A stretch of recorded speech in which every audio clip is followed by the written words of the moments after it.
Thot pejgamberi Allahu sallallahu alaihi wasallam, mos kishit bë ju gjunahe, Allahu ju kish marr juve, ju kish shkatru dhe kish pru njerëz të cilët do të bëjnë gjunahe dhe do të pendohen prej gjunaheve të tyre. Do me thonë thjesht, po na thot pejgamberi Allahu sallallahu alaihi wasallam, mos kish qenë kjo natyra juaj, kishin ardhur krijesa tjera, të cilat do të ndjejnë nevojë të kthehen Allahu te barekuta teala dhe të kërkojnë prej Zotit të tyre xhellahu ala që o Allah, un kam gabu, kjo është natyra jeme. Falem ti mua.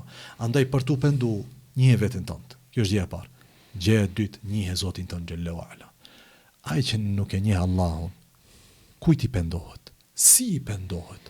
Një i cili e mendon Allahun, Allahu na ruajt, walillahi al-mathalu al-a'la, si një xhelat, i cili vetëm pret që dikush të bjen gabim dhe ai ta dënon, ky çfarë pendimi dhe bëhet tek Allahu te barekuta teala? Ose një i cili e njeh Allahun vetëm si një i cili pranon gjithçka pa vija të kuqe, çfarë pendimi ky li prej Allahu te barekuta teala? Andaj mendojmos që njeriu ta njeh natyrën e tij njerëzore, nefsin e tij, si ka thënë Jusufi alayhis salam, wa anna an-nafsa la'ammaratun bis-su.